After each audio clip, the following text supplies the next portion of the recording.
Hello friends, welcome back to Matt for movies. आज मैं explain करने वाली हूँ मूवी द कश्मीर फाइल्स। ये सिर्फ एक मूवी ही नहीं बल्कि लाखों लोगों की जिंदगी में घटा हुआ कड़वा सच है। फिल्म की शुरुआत होती है कश्मीर में 19 जनवरी 1990 के दिन से, जहाँ हमें कुछ बच्चे क्रिकेट खेलते हुए दिखाए जाते हैं और उन्हीं में एक बच्चा होता है शिवा, जो बहुत अच्छा खेलने पर खुश होकर सचिन सचिन चिल्लाने लगता है। तो उसके ऐसे हिंदुस्तानी क्रिकेटर का नाम लेने पर वहाँ पास ही खड़े कुछ कश्मीरी मुस्लिम उसे मारते हैं और फिर उसका दोस्त अब्दुल उसको उन लोगों से बचाकर अपने साथ भगाकर ले जाता है। तभी हमें अगले सीन में दिखाया जाता है कि वहाँ कश्मीर के हालात कुछ ठीक नहीं होते। कोई भी कश्मीरी मुस्लिम रेबल किसी को भी मार देते हैं और वो वहीं की औरतों से कहते हैं कि अपने हस्बैंड से कहो कश्मीर से चले जाए और तुम्हें यहीं छोड़ जाए। और जैसे कि कोई जब उनकी बात नहीं मानता तब वो उसे भी गोली मार देते हैं। और कश्मीर में हर जगह बस एक ही नारा गूंज रहा होता है, कन्वर्ट, लीव और डाई, मतलब बदलो, भागो या मर जाओ। क्योंकि ये एक सच्ची घटना है और वहाँ के कुछ कश्मीरी मुस्लिम चाहते थे कि कश्मीर में सिर्फ मुस्लिम्स का ही राज हो। फिर दूसरी तरफ हमें एक लेडी दिखाई जाती है जिसका नाम शारदा होता है और उसके साथ उसका एक छोटा बच्चा कृष्णा होता है। तभी वो अपने पति से कहती है कि उसका बड़ा बेटा शिवा अभी तक घर लौटकर नहीं आया है। तब शिवा की फिक्र में कबीर अपने पड़ोसी से उसके बारे में पूछने जाता है, जहाँ वो बताता है कि उसका बेटा अब्दुल और शिवा दोनों शिवा के दादाजी के साथ वापस आएंगे। फिर अगले ही सीन में पुष्कर नाथ पंडित को दिखाते हैं, जो हर साल शिवरात्रि पर शिव जी का रोल प्ले करता है और इसलिए वो अपने पोते शिवा को पिक करने में लेट हो जाता है। और ऊपर से शहर में हर जगह जुलूस भी निकल रहे होते हैं। वहीं दूसरी तरफ दिखाते हैं फारूक अहमद उर्फ बिट्टा कराटे को, जो वहाँ के कश्मीरी मुस्लिम्स को पंडितों के खिलाफ भड़काता है और वहाँ कन्वर्ट, लीव और डाई के नारे लगाता है। वो कश्मीरी पंडितों को वहाँ से भगाने को अपनी आजादी का नाम देता है। तभी हमें अब अगले सीन में फिर से पुष्कर पंडित का घर दिखाते हैं, जहाँ कुछ कश्मीरी रेबल्स उसके बेटे को वहाँ मारने आते हैं। लेकिन शारदा अपने पति को ऊपर एक अनाज की टैंक में छुपने के लिए कहती है। लेकिन जब वो रेबल्स वहाँ से वापस लौट रहे होते हैं कि तभी उनका पड़ोसी उन्हें बता देता है कि करण अनाज की टैंक में छुपा है और फिर बिट्टा कराटे वहाँ आके शारदा के पति को उस टैंक में ही गोलियों से भून के मार देता है। और उसी वक्त पुष्कर और शिवा घर लौटते हैं और वो भी उन रेबल्स की पकड़ में आ जाते हैं। तभी बिट्टा कराटे शारदा को उसके पति के खून में सने चावल देता है और कहता है, इसे खाओ नहीं तो मैं तुम्हारे दोनों बेटों को मार डालूंगा। और अब वहाँ से काफी साल आगे का सीन दिखाते हैं और अब यहाँ हमें एक ओल्ड लेडी लक्ष्मी और ओल्ड मैन ब्रह्मदत्त को दिखाया जाता है, जहाँ ब्रह्मदत्त न्यूज़पेपर में फिर से टेरर अटैक की खबर देखकर दुखी होता है और उसकी कटिंग कश्मीर किलिंग फाइल में लगा देता है। और फिर वहाँ उनके घर उनके दोस्त DGP, journalist Vishnu, doctor Mahesh को दिखाते हैं और ये सब और कोई नहीं बल्कि पुष्कर नाथ पंडित के दोस्त होते हैं, जो उसके पोते कृष्णा से यहाँ मिलने आए होते हैं। और वो सब मिलकर डिसाइड करते हैं कि वो सब कृष्णा के आने पर उसके सामने कश्मीर या पॉलिटिक्स किसी की बात नहीं करेंगे। और अब जब कृष्णा वहाँ अपने दादाजी यानी पुष्कर नाथ पंडित की अस्थियों के साथ पहुँचता है और यहाँ हमें पता चलता है कि कृष्णा को कश्मीरी होने के बावजूद वहाँ के बारे में कुछ नहीं पता होता। अब सीन पहुँचता है दिल्ली 2016 पर। इस मूवी में बहुत बार सीन आगे पीछे होते हैं। अब यहाँ दिखाया जाता है प्रोफेसर राधिका को, जो JNU में पॉलिटिकल इन्फ्लुएंसर है और वो वहाँ के स्टूडेंट्स को इंडिया के खिलाफ भड़काती है और कहती है हमें कश्मीर को इंडिया से आजाद कराना है। और वो अपनी बातों से कृष्णा का भी ब्रेन वॉश कर देती है। और अब कृष्णा उसे अपने दादाजी से कश्मीर के बारे में सुनी हुई कुछ बातें बताता है, तो वो बोलती है कि शायद जिसे तुम 30 साल से सच मान रहे हो वो सब गलत और झूठ है। और वो अपनी बातों से कृष्णा को इन्फ्लुएंस भी कर देती है। अब सीन वापस वही आता है कृष्णा और पुष्कर के फ्रेंड्स के मीटअप पे, जहाँ वो सब मिलकर लंच करते हैं और लक्ष्मी वहाँ कृष्णा को कश्मीर के खाने के बारे में बताती है। अब कश्मीर 1989 के सीन की शुरुआत होती है, जहाँ दिखाते हैं पुष्कर को, जो अपने IAS दोस्त ब्रह्मदत्त से सिक्योरिटी हेल्प लेने आता है। वो उसे बताता है कि उसके बेटे करण का नाम हिट लिस्ट में है और उसे हिंदुस्तान का मुखबिर करार दिया गया है, जहाँ वो उसकी हेल्प करने के लिए रेडी हो जाता है। और फिर वो दोनों साथ में जब पुष्कर के घर की तरफ जाते हैं तब रास्ते में वो सब्जी लेने रुकते हैं, जहाँ पुष्कर के इंडियन करेंसी देने पर वो सब्जी वाला उसे पाकिस्तानी करेंसी रिटर्न करता है और उससे कहता है जहाँ रहते हो वहीं की तो करेंसी चलेगी। मतलब वो कश्मीर को पाकिस्तान का हिस्सा कहता है। और उसकी ये बात सुन के ब्रह्मदत्त उसे पुलिस से पकड़वा देता है। फिर तभी आगे ब्रह्मदत्त को कुछ औरतें दिखती हैं, जो पंडित औरतों का अनाज बिखेर रही होती हैं। लेकिन ये सब देखकर भी वो कुछ नहीं कर पाता, क्योंकि कश्मीर के हालात बहुत बुरे होते हैं। वहाँ पंडितों को भगाने के लिए ना तो उन्हें अनाज दिया जाता और ना ही अस्पतालों में घुसने दिया जाता।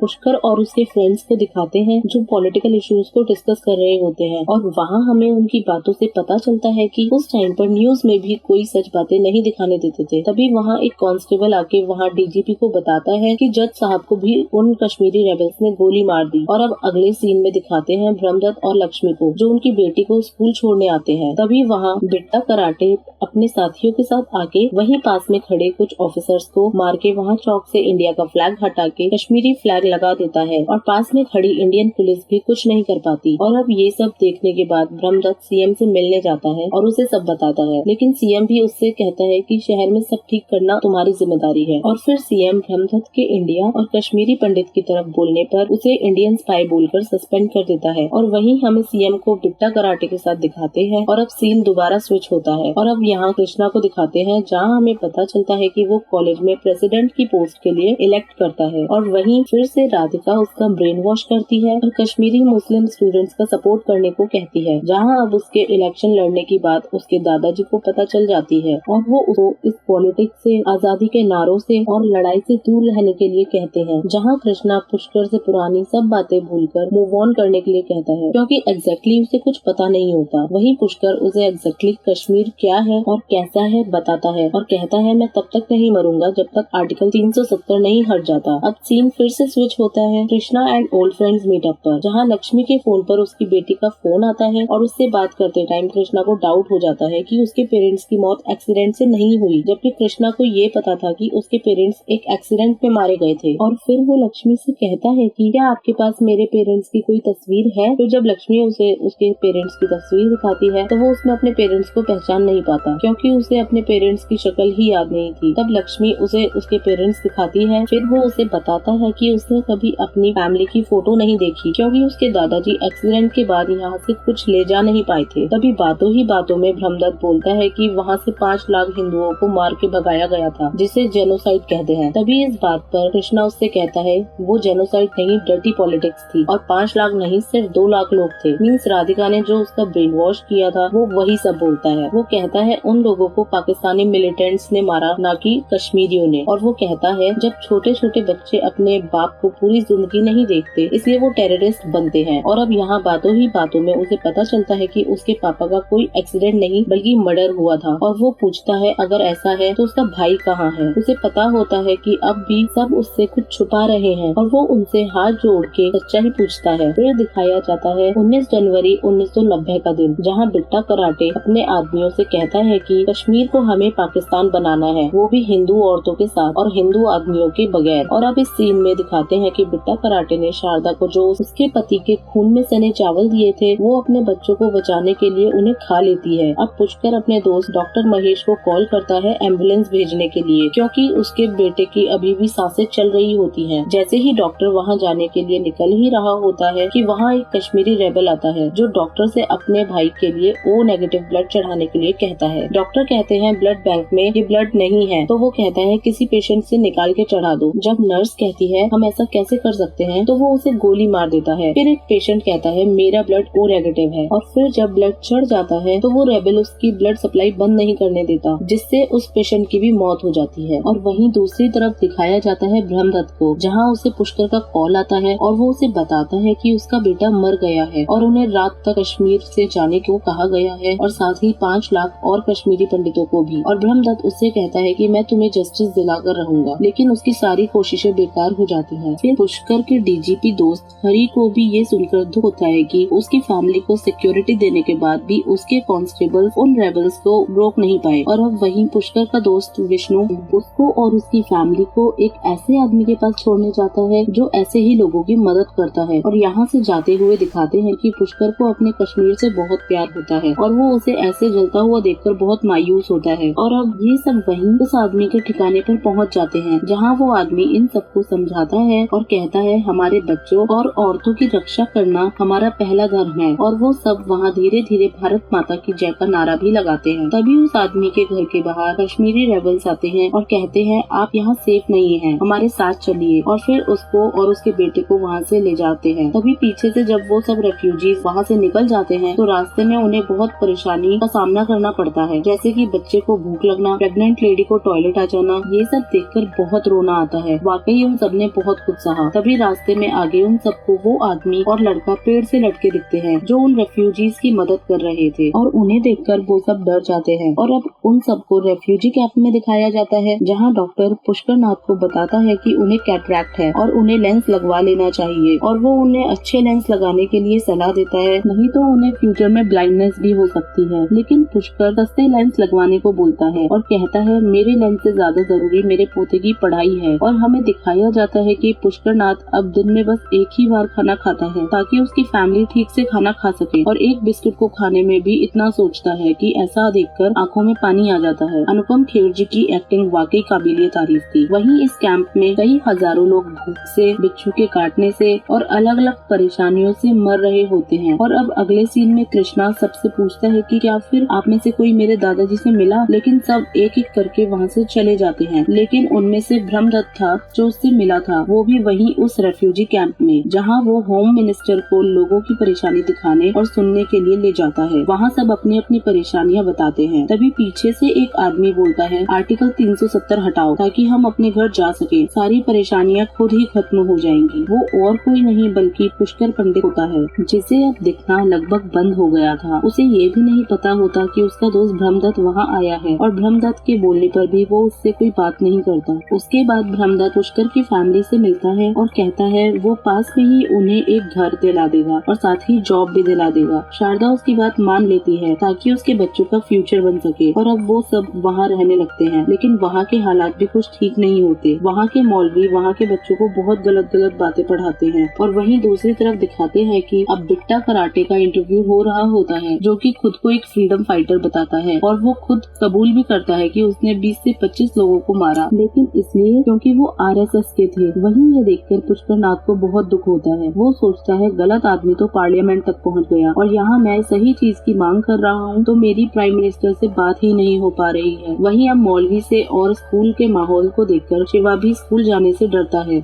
जहाँ पुष्कर उसे समझाकर उसका डर खत्म करता है। और अब यहाँ फिर सीन स्विच होता है, जहाँ दिखाते हैं अब कृष्णा बहुत परेशान है। वो काफी कंफ्यूज है कि वो क्या सच माने, जो उसके दादाजी ने कश्मीर के बारे में बताया या फिर जो प्रोफेसर राधिका ने उसे सिखाया। और यहाँ ये भी दिखाया जाता है कि अब पुष्कर नाथ मरने वाला होता है, तो वो कृष्णा से कहता है कि उसकी आखिरी इच्छा ये है कि वो उसकी अस्थियों को कश्मीर ले जाकर उसके दोस्तों के साथ उसके घर के आंगन में बिखेर दे और उसके घर की चीजों को रिपेयर भी कर दे। वहीं जब कृष्णा अपने कश्मीर जाने की बात राधिका को बताता है तो वो उससे कहती है कि वो वहाँ जाके कश्मीर के लोगों की कश्मीर के बारे में बातें रिकॉर्ड करे, और वो साथ ही उसे वहाँ जाकर बिट्टा कराटे से मिलने के लिए भी कॉन्टैक्ट नंबर देती है, क्योंकि कश्मीर के लिए उसका ओपिनियन भी बिट्टा कराटे की ही तरह था। वहीं अब सीन स्विच होकर पुष्कर के प्रेजेंट टाइम कश्मीर वाले घर का दिखाया जाता है, जहाँ कृष्णा और पुष्कर के फ्रेंड्स आकर देखते हैं कि उन रेबल्स ने पुष्कर के आंगन में लगे शिवलिंग को वहाँ से हटा दिया था और वहाँ अपना झंडा लगा दिया। ये देखकर ब्रह्मदत्त शिवलिंग को फिर से वहाँ लगा देता है और झंडा हटा देता है, और अब कृष्णा पुष्कर की अस्थियों को उसके घर के आंगन में बिखेर देता है। और अब फाइनली पुष्कर की इच्छा उसके मरने के बाद पूरी होती है। वो अपने घर कश्मीर वापस पहुँच चुका होता है, और अब यहाँ से सीधा कृष्णा बिट्टा कराटे से मिलने निकलता है, और वो जिस नाव में बैठता है वो नाव और कोई नहीं बल्कि शिव का दोस्त अब्दुल चलाता है। और वो फिर जब कृष्णा से कश्मीर के बारे में बताता है तो वो कहता है कि वो कभी भी कश्मीरी पंडित के अगेंस्ट नहीं था, बल्कि कश्मीरी पंडित तो उनके पड़ोसी थे, और उसके पापा ने अपने कश्मीरी पंडित पड़ोसी की वहाँ से निकलने में हेल्प की थी, जबकि ऐसा बिल्कुल भी नहीं था, क्योंकि हमें पता है कि वो अब्दुल का पिता ही था जिसने उन रेबल्स को बताया था कि पुष्कर का बेटा कहाँ छुपा है। लेकिन अब्दुल तब छोटा था, इसलिए उसे कुछ सच नहीं पता था। और वहीं कृष्णा जब बिट्टा कराटे से मिलता है तो वो भी उसे यही कहता है कि हमें कश्मीरी पंडितों से कोई प्रॉब्लम नहीं है, वो लोग यहाँ से खुद भागे थे, और वो खुद को फ्रीडम फाइटर बताता है। और वो भी फिर से कृष्णा का ब्रेन वॉश करता है। वो कहता है ये बस आजादी की लड़ाई है, और वो जाते जाते कृष्णा से ये भी कहता है कि लोगों ने बताया होगा कि तुम्हारे माँ बाप को मैंने मारा, लेकिन ये झूठ है, तुम्हारी माँ को इंडियन आर्मी ने मारा। और ये बात सुनकर कृष्णा फिर से घर वापस आकर ब्रह्मदत्त से लड़ता है और उससे कहता है तुमने मुझसे फिर से झूठ बोला, तुम लोग कश्मीर पर इलीगली रूल करना चाहते थे, इसलिए कश्मीरी मुस्लिम्स को बदनाम किया। और उसकी ये बातें सुनकर ब्रह्मदत्त को गुस्सा आता है, क्योंकि उसे पता होता है कि कृष्णा को उन लोगों ने ब्रेन वॉश करा हुआ है। इसलिए ब्रह्मदत्त कृष्णा के सामने 3 फाइल्स रखता है जिसमें कश्मीर का पूरा सच होता है। वो सब न्यूज कटिंग्स होती हैं जिसमें जेनोसाइड, किलिंग और पॉलिटिक्स से रिलेटेड न्यूज थी। वो कहता है इसी फाइल में तुम्हारी माँ, भाई और पिताजी की मौत का सच है। और वो सच देखकर कृष्णा टूट जाता है। वहाँ हमें पता चलता है कि उसके माँ और भाई की मौत इंडियन आर्मी ने नहीं बल्कि टेररिस्ट ने इंडियन आर्मी ड्रेस पहनकर की थी, ताकि इंडियन आर्मी बदनाम हो सके। और अब यहाँ से सीन शिफ्ट होता है वापस उसकी यूनिवर्सिटी में, जहाँ कृष्णा वापस आ चुका था। और वहीं प्रोफेसर राधिका एक सॉन्ग के जरिए कॉलेज स्टूडेंट्स को इन्फ्लुएंस करती है, उन्हें कश्मीर की आजादी के लिए भड़काती है। और अब जब कृष्णा स्पीच के लिए आगे आता है तब राधिका को लगता है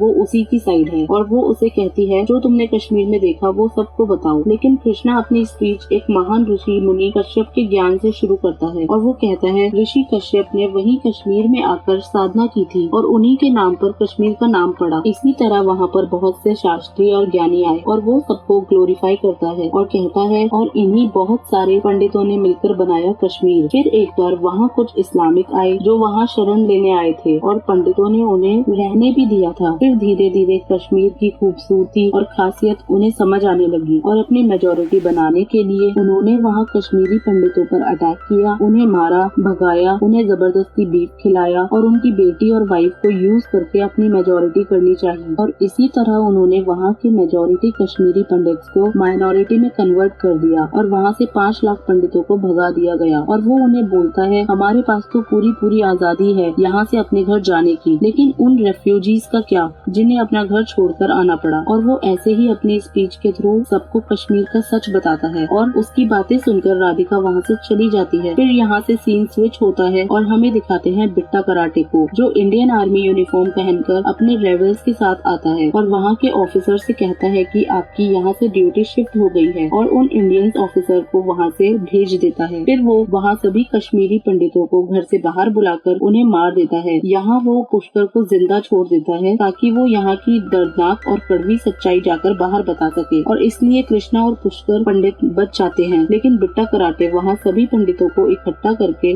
उनकी लाशों का ढेर लगा देता है और उन्हीं लाशों के ढेर में शारदा और शिवा भी थे। ये वाकई काफी इमोशनल सीन था और ये मूवी यहीं खत्म हो जाती है। अगर आपको ये मूवी एक्सप्लेनेशन पसंद आया हो तो चैनल को सब्सक्राइब करें और वीडियो को लाइक करना ना भूलें। Bye bye.